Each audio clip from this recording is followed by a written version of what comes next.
რა თქმა უნდა, იცით, შეგვიძლია ვისაუბროთ სმოტრიზე და იმ მხარეზე, რომელმაც მხარი დაუჭირა შეთანხმებას, ან საბოლოოდ არ დაუჭირა.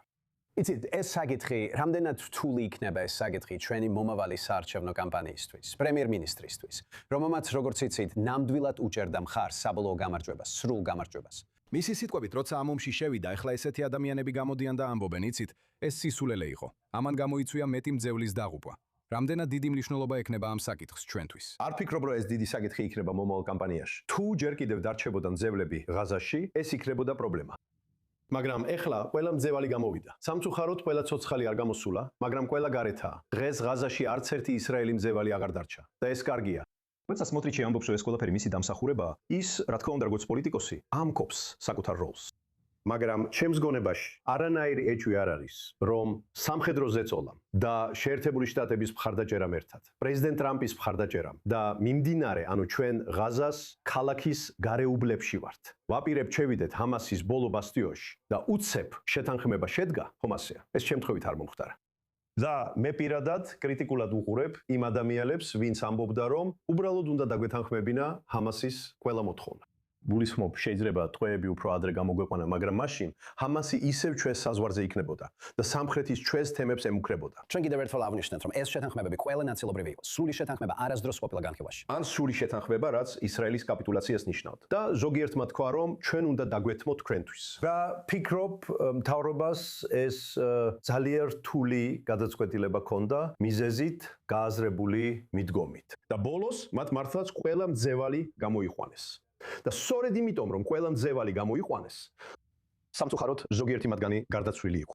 მაგრამ ფიქრობ, რომ თქვენს კითხვას თუ პოლიტიკურ თვალსაზრისით უპასუხებ, ამ არჩევნებში არ ვფიქრობ, რომ ეს იქნება ძირითადი საკითხი. უბრალოდ შევერთდები საუბარს, სრულიად ვეთანხმები, იქ ვიყავი. სამხედრო ზეწოლა იყო უზომოდ დაუფასებელი ფაქტორი იმაში, რაც საბოლოოდ ამ შეთანხმებამდე მივიდა. და თუ გადავხედავთ პრემიერ-მინისტრს და რა თქმა უნდა მის მემკვიდრეობას ამ ყველაფერთან დაკავშირებით.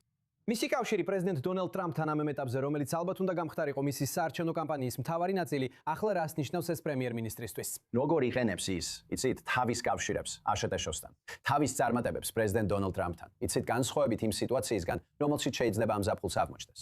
ეს ასე მარტივი არ არის. პირველ რიგში დავით, მადლობა შენ სამსახურისთვის და ყველაფრისთვის, რაც გააკეთე ღაზაში, საკუთარი თავის რისკის ფასად. ჩვენ ყველანი რა თქმა უნდა დიდ მადლიერებას გზნობთ ჩვენს მიმართ. ასობით ათასი კაცი უერთდება ამ ოჯახს, ესეც სიმართლეა. დიახ. სამწუხაროდ. ამის გარდა პოლიტიკა. ფიქრობ, ნეთანიაჰუ ბევრად უფრო ეფექტური პოლიტიკოსი იქნება, ვიდრე სმოტრიჩი იყო. ამაში მარტს ვეთანხმები. მძევლების საკითხი ისტორიის გაკვეთილისთვისაა და არა პოლიტიკისთვის. მაგრამ პოლიტიკის გაკვეთილზე არ ვარ დარწმუნებული, რომ ბეცალელ სმოტრიჩმა გამსვლელი ქულა მიიღო. ნახეთ, რაც მას ინტერვიუში უნდა ეთქვა, იყო ის, რომ ეს იყო მტკივნეული გადაწყვეტილება. მე პრინციპული გადაწყვეტილება მივიღეთ დებატის ერთ მხარეს. ისტორიკოსები გადაწყვეტენ, მართალი ვიყავი თუ არა.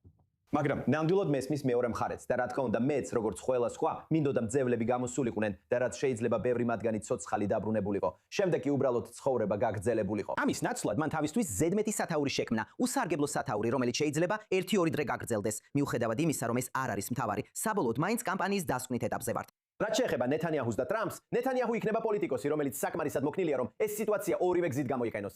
როდესაც დონალდ ტრამპთან ურთიერთობა კარგია, ჩვენ ვხედავთ გიგანტურ ბილბორდებს მთელ თელ-ავივში, იმ ხელის ჩამორთმევით და ებრაულად დაწერილი სიტყვებით სხვა ლიგაა.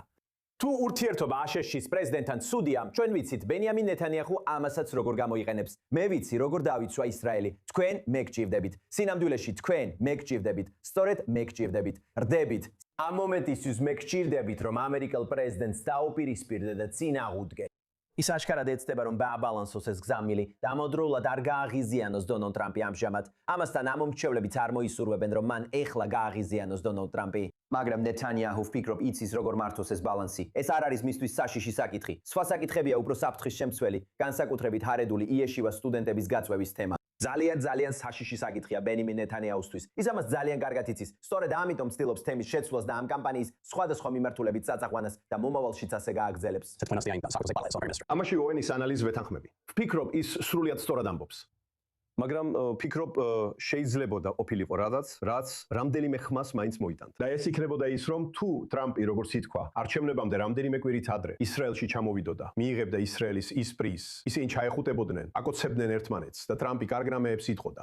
ეს შეიძლება დახმარებოდა განსაკუთრებით მჭიდრო არჩევნებში და ტრამპი, ანუ ამაზე საუბარი იყო. ტრამპს ისევ აქვს ესეთი გეგმები, უნდა დაველოდოთ და ვნახოთ. ჯერ კიდევ ბევრი რამ იცვლება და უნდა დაველოდოთ.